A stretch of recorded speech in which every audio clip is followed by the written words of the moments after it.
जैसा कि आप सभी जानते हैं, अभी के समय ऐसे बहुत सारे लोग हैं जो कि भगवान के नाम पर धंधा करते हैं। आज हम आपको दिखाएंगे ऐसे लोगों को प्रभु यीशु मसीह के दास ने सामर्थी जवाब दिया है। इसलिए आप उस सामर्थी प्रचार को पूरा जरूर सुने, क्योंकि प्रभु यीशु मसीह का वचन कहता है सत्य को तुम जानोगे और सत्य तुम्हें स्वतंत्र करेगा। इसलिए आप उस सामर्थी प्रचार को पूरा जरूर सुने। आप उस प्रचार को सुन सकते हैं। मनुष्यों के बीच आकाश के नीचे कोई दूसरा नाम नहीं दिया गया जिससे उद्धार संभव हो। संसार में तमाम देवी देवता, गुरु, महात्मा, संत, सन्यासी, पीर, पैगंबर, ज्ञानी, तत्वदर्शी आए, सबने ज्ञान बांटा, लेकिन यीशु ने अपना जान दिया है। यीशु मसीह क्रूस पर आपके पापों के लिए लहूलुहान हुआ है। जब तक आप परमेश्वर के वचन को नहीं पढ़ेंगे, आप कदापि जान नहीं पाएंगे कि आप पापी हैं। रोमियो 3:23 कहता है सबने पाप किया। बड़े बड़े संत महात्मा मेरे पास आते कहते हमने पाप नहीं किया। हम तो महात्मा लोग हैं, हम तो ज्ञानी लोग हैं, हम तो शास्त्री और फरीसी लोग हैं, हमने कौन सा पाप किया है? तुम्हारी बाइबल में लिखा है सबने पाप किया है, तुम मानो, ये तुम्हारी बाइबल है। लेकिन मैं परमेश्वर का धन्यवाद देता हूं कि परमेश्वर ने हमारे भारतीय बाप दादाओं से बातचीत की है और भारतीय संतों को आगाह किया है कि हम पापी हैं। पापम पापात्मा पाप कर्मा पाप समा त्राहिमा में पुंडरक्षाम सर्व पाप हरे हरे। वैष्णव ब्राह्मण प्रार्थना मंत्र, परमेश्वर मैं पापी हूं और मैंने आपकी दृष्टि में पाप किया है। संत डोंगरे जी महाराज भागवत रहस्य में कहते हैं हर व्यक्ति ने जो इस स्थान पे है, जो इस पृथ्वी पर पैदा हुआ है, उसने मन और वचन और कर्म से पाप किया है। कोई नहीं कह सकता कि मैंने पाप नहीं किया। अस्तुमा सदगमय तमसुमा ज्योतिर्गमय मृत्युमा अमृतगमय, हम सभी असत्य में थे। भारतीय दर्शन के 33 करोड़ देवी देवताओं के होने के बाद भी भारतीय दर्शन इस बात की प्रार्थना को पुकार रहा है, हम असत्य में हैं, हमें सत्य में लेकर चलो। हम अंधकार में हैं, हमें ज्योति में लेकर चलो। हम मृत्यु में हैं, हमें अमर जीवन के लिए लेकर चलो। मैं आपको कल बता रहा था अर्जुन के अनुभव को, जब उसने श्री कृष्ण से कहा मैं पापी हूं और मेरे पाप को कौन छुड़ाएगा, मेरे पाप से कौन मेरी रक्षा करेगा। मैंने आपको बताया कि अर्जुन को श्री कृष्ण ने कहा तुम्हें शरणम गच्छ सर्वभावेन भारतम तत्व प्रसादनम प्रशासिति शाश्वतम। अर्जुन, तुम उस परमेश्वर के पास जाओ जो तुम्हारे पापों को क्षमा करेगा। तुम्हारे पाप कौन क्षमा करेगा? वो परमेश्वर जिसके अनुग्रह से तुम्हारे पाप क्षमा होंगे। ऋग्वेद के 10वें मंडल 133-66 खंड को मैं आपके सामने रखता हूं। परमेश्वर, आप महान परमेश्वर हैं, आप हम पर दया करिए और हमारे समस्त पापों को हमारे जीवन से दूर करिए। ऋग्वेद उसका 7वां मंडल 86:2 से 7 पद को मैं आपके सामने रखता हूं। पाप ने हमको घेर लिया है, पाप ने हमको घेर लिया है, हमारी सहायता करिए, इस बंधन से हमें स्वतंत्र करिए। ऋग्वेद 7वां मंडल उसका 89:3 पद, परमेश्वर मुझ पर दया करिए, मुझे दंड मत दीजिए, मेरे पापों के लिए मुझे दंड मत दीजिए। मैंने पाप किया है, आपकी दृष्टि में मुझे दंड मत दीजिए। ऋग्वेद 7:89 में लिखा है आपकी दया से मैं शुद्ध हो जाऊंगा, आपकी दया से मैं बच जाऊंगा।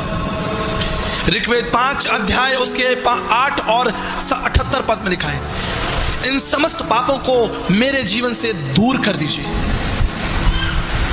भारतीय दर्शन के दार्शनिक और तत्वदर्शी लोग इस बात से मुकर नहीं रहे कि वो पापी हैं। हम सब ने पाप किया है। ऋग्वेद के 10वें मंडल 90 पद में लिखा है स्वयं परमेश्वर इस पाप के बंधन को तोड़ने के लिए इस पृथ्वी पर देह रूप धारण करेगा, जो देह के रूप में प्रकट होकर स्वयं का बलिदान चढ़ा देगा। जब तक वो बलिदान नहीं चढ़ाया जाएगा तुम्हारे पाप क्षमा नहीं होंगे। जब हम न्याय के अधीन होते हैं तो दंड कर हमें चुकाना पड़ता है, दंड हमको देना पड़ता है जब न्याय हमारे ऊपर हावी हो जाता है। अमेध्यो वे पुरुषो अनत्र वदंती, अमेध्यो वो पुरुषो अनत्र वदंती। सब ने पाप किया, लेकिन उन समस्त पापों के लिए परमेश्वर की उपस्थिति इस बंधन को तोड़ सकती है। हालेलुया। आप ध्यान दीजिए, संपूर्ण जीवन आप झूठ बोलते हैं, संपूर्ण जीवन आप व्यभिचार, लड़ाई झगड़ा, मारकाट, अपमान, बुराइयां, तमाम उन पापों को साधारण आप सोचते हैं कि मैं कोई पाप नहीं कर रहा हूं, लेकिन आप प्रत्येक क्षण पाप कर रहे हैं।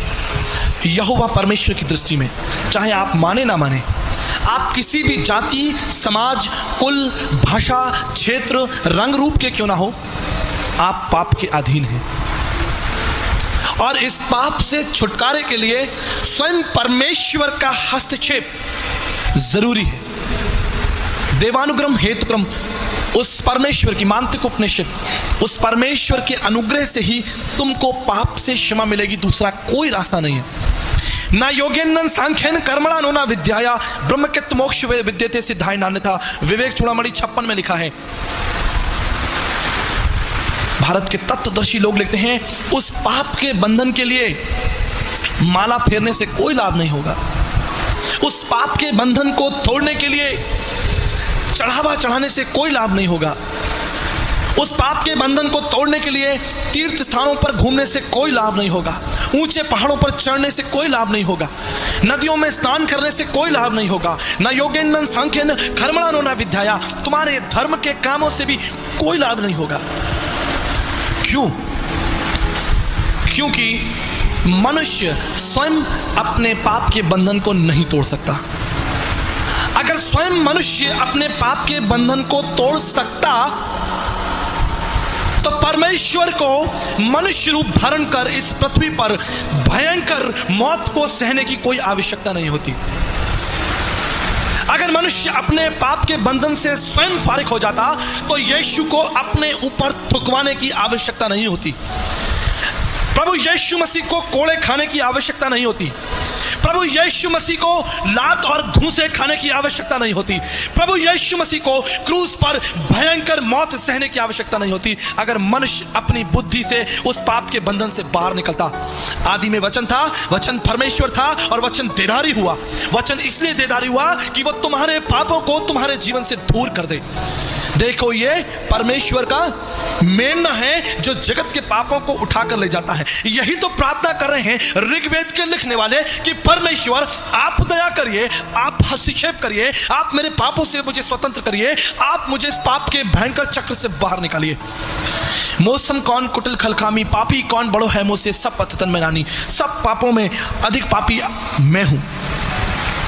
गीता के 3 अध्याय 13 पद में लिखा है, यज्ञ शिष्टान्य संतो मुच्यते सर्व किलश। जब तक परमेश्वर यज्ञ नहीं करेगा, जब तक स्वयं परमेश्वर यज्ञ नहीं करेगा, तब तक मनुष्य जाति के लिए उद्धार का द्वार नहीं खुलेगा। ये यज्ञ क्या है और इसे परमेश्वर कैसे करेगा? तद रक्तनम परमात्मनम पुण्यदान बल्याग्नम सर्व पाप परिहरो रक्त प्रक्षणम मावश्यम। जब तक परमेश्वर स्वयं अपना लहू ना बहाए, ध्यान दीजिए, जब तक स्वयं परमेश्वर का लहू नहीं बहेगा, मनुष्य जाति के पाप का बंधन नहीं टूटेगा। ये बाइबल में नहीं लिखा है, बृहदारण्यक का उपनिषद में लिखा है। समस्त मानव जाति के पापों के लिए स्वयं परमेश्वर को महायज्ञ करना पड़ेगा। यज्ञ शिष्टान्य संतो सुमच्यते, अपने बच्चों के छुटकारे के लिए, संतों के छुटकारे के लिए परमेश्वर का यज्ञ। आप समझ रहे हैं कौन है वो परमेश्वर और कैसे वो मेरे पापों को क्षमा करेगा? कैसे मैं जानूंगा, कैसे मैं समझूंगा कि वो परमेश्वर कौन है? जाकी रही भावना जैसी तितवाने देखी सूरत तैसी। जिसकी जो समझ में आया उसने ईश्वर को बना दिया। किसी ने लाल कर दिया, किसी ने पीला कर दिया, किसी ने 10 हाथ लगा दिए, किसी ने 12 हाथ लगा दिए, किसी ने धनुष पकड़ा दिया, किसी ने चक्र पकड़ा दिया, किसी ने गदा पकड़ा दिया। मित्रों, मैं आज की शाम आपके सामने एक प्रश्न रखना चाहता हूं। अगर आप सोचते हैं कि आप पापी हैं और आप न्यायकर्ता के पास जाएं और न्यायकर्ता के हाथों में तलवार हो, न्यायकर्ता के हाथ में गदा हो, न्यायकर्ता के हाथ में चक्र और त्रिशूल हो, क्या आप उसके समीप जाएंगे? क्या आप उसके समीप जाने का प्रयास करेंगे? मानवीय भावनाओं में एक बार सोच कर देखिए। जब आप छोटा सा पाप करते हैं तो आप डरने लगते हैं। ज्यों ही आप पाप करते हैं आपका हृदय कंपित होने लगता है। कभी देखिएगा ध्यान से, अगर आपने कोई पाप किया हो और आपकी चोरी, आपकी बुराई पकड़ ली जाए, आपका हृदय कंपित हो जाएगा, आप डरने लगेंगे। कौन है जो उस पवित्र परमेश्वर के निकट खड़ा हो सकता है? कोई है? कोई अपनी धार्मिकता, अपनी बुद्धि, अपने विवेक के साथ परमेश्वर के सामने खड़ा हो सकता है कि परमेश्वर मैंने पाप नहीं किया?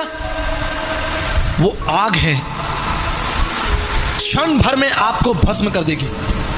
हम सिर्फ परमेश्वर का एक रूप देखते हैं कि परमेश्वर प्रेम करने वाला परमेश्वर है।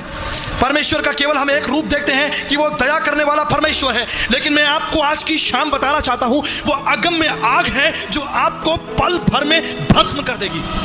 आप एक क्षण उसके सामने नहीं खड़े रह सकते।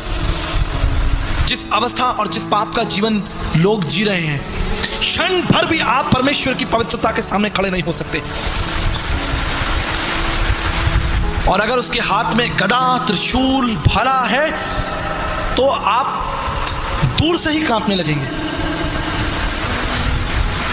क्षमा की पहचान क्या होती है? क्षमा की पहचान क्या होती है? क्षमा की पहचान आंखों से झलकती है, प्रेम से झलकती है, चेहरे से झलकने लगती है कि यह व्यक्ति मुझे क्षमा करने आ रहा है या मुझे मारने आ रहा है। आप उसके चेहरे और हाव भाव को देखकर पहचान लेंगे कि वो आपसे प्रेम करने के लिए आपके पास आ रहा है या आपको मारने के लिए आ रहा है। यीशु क्या लेकर आया? भला यीशु त्रिशूल लेकर आया आपके पास? सीधे हाथ पसारे हुए यीशु राजा बुलाता है। सीधे हाथ पसारे हुए वो यीशु राजा आपको बुलाता है। वो कहता है कि मैं तुम्हारे पापों को क्षमा करता हूं।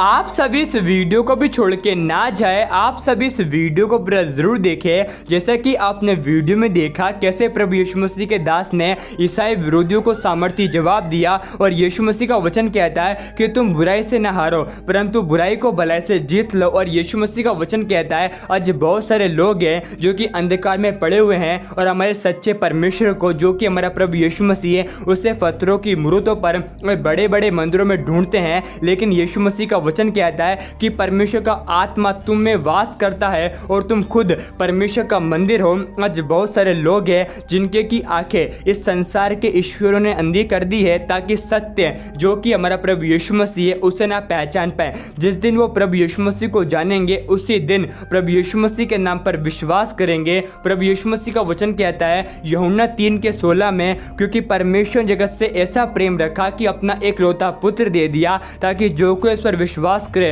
वह नाश न हो परंतु अनंत जीवन को और बहुतायत के जीवन को प्राप्त करे। अगर आज आप चिंतित हैं या आज आप प्रॉब्लम में पड़े हुए हैं तो आप भी एक बार यीशु मसीह के नाम पर विश्वास करके देखिए। यीशु मसीह आपकी भी जिंदगी को बदल देंगे, क्योंकि प्रभु यीशु मसीह का वचन कहता है कि जितनों ने परमेश्वर के ऊपर दृष्टि की है उन्होंने ज्योति को पाया है, उनका मुंह कभी भी काला नहीं हो पाया है। आप इस वीडियो को एक व्यक्ति से जरूर शेयर करें ताकि वह व्यक्ति आपको नरक की आग से बचाया जाए और वह व्यक्ति आपको सच्चे परमेश्वर को, जो कि हमारा प्रभु यीशु मसीह है, उसे जान सके। क्योंकि प्रभु यीशु मसीह का वचन कहता है यूहन्ना 10:10 में कि चोर और किसी काम के नहीं परंतु चोरी करने, घात करने और नष्ट करने के लिए आता है। परंतु हमारा प्रभु यीशु मसीह इस संसार में इसलिए आया है ताकि हम बहुतायत के जीवन को प्राप्त करें। आप हमारे यूट्यूब चैनल को सब्सक्राइब भी कर ले, क्या पता एक प्रभु यीशु मसीह का वचन आपकी जिंदगी बदल दे। परमेश्वर आप सभी को बहुत आशीष दे।